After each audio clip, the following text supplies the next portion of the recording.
ایسا لباس نہ کہ پہن کے آپ بیکار بیٹھ جائیں، یا یعنی خوبصورتی کے پیچھے بھاگتے بھاگتے، جیسے ہمارے ہاں دلہنوں کا لباس اتنا بھاری ہوتا ہے جو چل ہی نہیں سکتی اس میں. کتنی خلاف عقل بات ہے نا. اور بھاری سے بھاری لباس زیادہ خوبصورتی کی علامت سمجھا جاتا ہے، اور اسراف کی حد ہو جاتی ہے اس میں.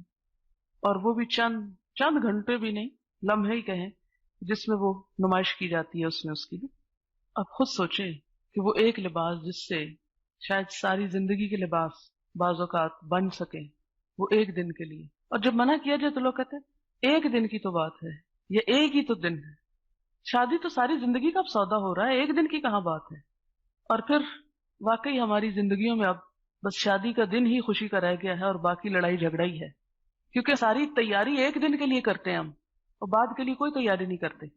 ماں باپ اپنی اولاد کو نہیں سکھاتے لڑکیوں کو کہ انہیں شوہر کے ساتھ کیسے رہنا ہے، انہیں ساس کے ساتھ کیسے رہنا ہے، انہیں باقی رشتوں کا احترام کیسے نبھانا ہے. ان کی جو باقی ذمہ داریاں ہیں ماں ہونے کی حیثیت سے، جو ایک لڑکی کو اپنے بچوں کی تربیت کرنی ہے، جو گھر داری ہے، وہ تو سب خواب خیال ہو گئے. تعلیم پر، تربیت پر، دین پر، اخلاق پر کوئی پیسہ صرف کرنے کے لیے نہیں ہے. جہیز کے لیے ساری دولت مرکوز ہے، اکٹھی کی ہوئی ہے. سال ہر سال سے لاکر میں زیور پڑے ہوئے ہیں ایک دن پہننے کے لیے، کیونکہ اس میں بعض زیورات ایسے ہوتے ہیں جو واقعی ایک ہی دن پہنے جاتے ہیں، بعد میں نہیں پہن سکتے ان کو، اور پھر وہ رکھ لیے جاتے ہیں اگلی نسل کے لیے. تو اس طرح ہم ایک ایسے غیر ضروری قسم کے کام میں اپنے آپ کو مصروف کیے ہوئے ہیں کہ جو خالصتاً شیطان کو خوش کرنے والا ہے. کیوں؟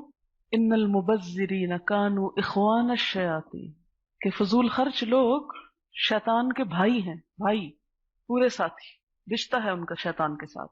پیچھے شیطان کی چالوں کی بات ہوئی اور بچنے کی، اور آگے ان المبذرین، تبذیر، اسراف، ضرورت سے زائد خرچ کرنا، حیثیت سے بڑھ کے خرچ کرنا، دکھاوے اور ریاکاری کے لیے خرچ کرنا، یعنی لباس پر، یہ تبذیر میں آ جاتا ہے. زینت سے منع نہیں کیا گیا.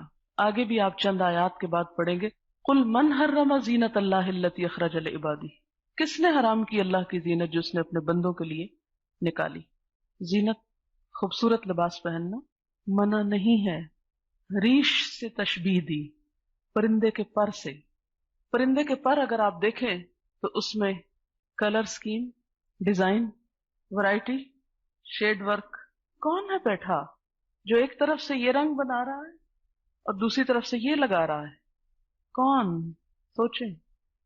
لباس پارسائی سے شرافت آ نہیں سکتی.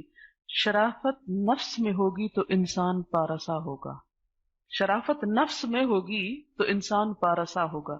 یعنی لباس و تقوی، تقوی اندر ہوگا تو باہر بھی سب کچھ درست ہو جائے گا.